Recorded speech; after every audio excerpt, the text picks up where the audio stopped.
This is I'm Stark, and in this video we are looking at religious change under Edward VI. So first of all, we will look at the religious changes under Somerset. And Somerset was a genuine Protestant, and he wanted to implement Protestant reform without antagonising the Catholic population. Now this meant that he adopted a fairly moderate and cautious approach. And the Reform faction was in control in government, and Somerset had welcomed religious radicals such as John Hooper and Thomas Beacon. Now, Thomas Cranmer also remained the Archbishop of Canterbury. Now, Somerset portrayed a radical approach to some areas, despite the lack of enthusiasm within the population. And the 1947 injunctions issued attacked many popular features of Catholicism, such as stained glass, processions, and images. Now, in the same year, the Chantries Act abolished the chantries, and chantries were used to pray for the souls of the dead. And this was mainly done to raise money for a Scottish war, yet it was also an attack of Catholicism. Government also relaxed press censorship, which led to an increase in the number of pamphlets against Catholicism and free circulation of works by Martin Luther and other reformists. These religious reforms had a huge social impact, as many Catholic practices were attacked, and the Crown had confiscated money and property from the church, and there was a fear that this asset stripping was to continue. Nevertheless, some religious change was moderate under Somerset, such as the Book of Common Prayer. And the Book of Common Prayer was introduced after the Act of Uniformity was passed in January 1549. And the Act of Uniformity imposed a single standard of worship to end religious confusion. Now, it required that English was the language of worship and that bread and wine should be offered during communion. Now, in Catholicism, the wine was reserved for priesthood. Now, even so, it didn't create a full Protestant church, as there are many similarities to before. Now, alongside the Act, Cranmer introduced a new prayer book. This had the objectives of establishing a single form for services within the Church of England and to translate services into English. It did include a lot of ambiguity, however, and many conservatives thought that it could still imply the acceptance of transubstantiation. So the next thing to look at is the religious changes under Northumberland, as these were far greater. And when Northumberland first presided as Lord President of the Council, it was unclear of which religious direction he would take. Now, the continuation of Protestantism was made clear when Northumberland's second coup was directed at the Conservatives. This meant that he supported those with radical views in government, and whether he actually agreed with them is unknown.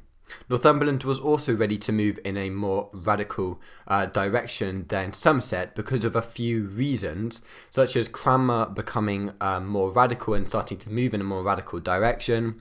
Radical senior clergy like Nicholas Ridley and John Hooper were becoming more and more influential. There were continental reformers who had close links to England. This was such as the Swiss reformer Heinrich Bullinger, who had led the Zwinglian Reformation in Zurich. And Edward VI was also becoming more influential, and as the head of the church, he wanted to destroy Catholicism. Now, this meant that in 1552, Parliament assembled and they passed a number of religious laws. Now, these included the Treason Act, which meant that it became an offence to question the royal supremacy or any of the beliefs in the church. The Second Act of Uniformity, and it became an offence for both clergy and laity not to attend church services.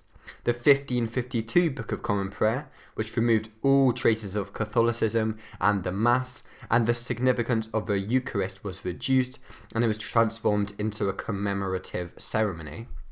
And bishops were instructed to replace altars with communion tables, and clergy were told not to wear vestments when taking services. Now, the financial difficulties of the Crown were another reason for these Protestant changes, as Northumberland stripped churches of their assets and extracted wealth through plundering property of bishoprics. For example, the dioceses of Gloucester and Worcester were combined, with a third of the Worcester estate going to the Crown. Now, the firmly Protestant nature of the country was confirmed in Cranmer's 42 Articles of Religion, and this confirmed the reformed path of the church, yet it was never implemented due to the death of Edward VI. So next we just need to look briefly at the religious beliefs under Edward VI and the influence of humanism within the country. As with exception to the landowners who were able to gain a lot of monastic land and those who had been directly influenced from Northern Europe influences, the country seemed to remain largely Catholic.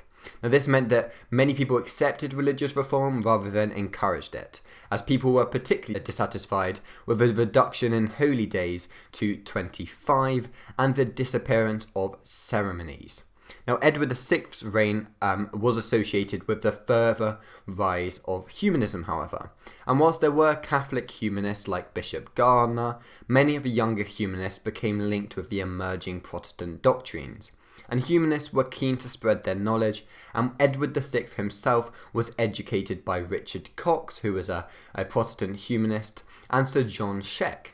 Now, many of other humanist-influenced reformers were invited to work in England, such as Peter Martyr and Martin Bucer. Now, humanists also started to publish many of their works, some of which reflected Protestant ideas, and the 1547 injunctions required each parish church to acquire a copy of paraphrases by Erasmus.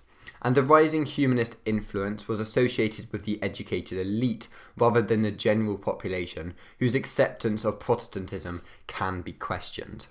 These religious changes did have a big impact on society due to the speed of the religious change.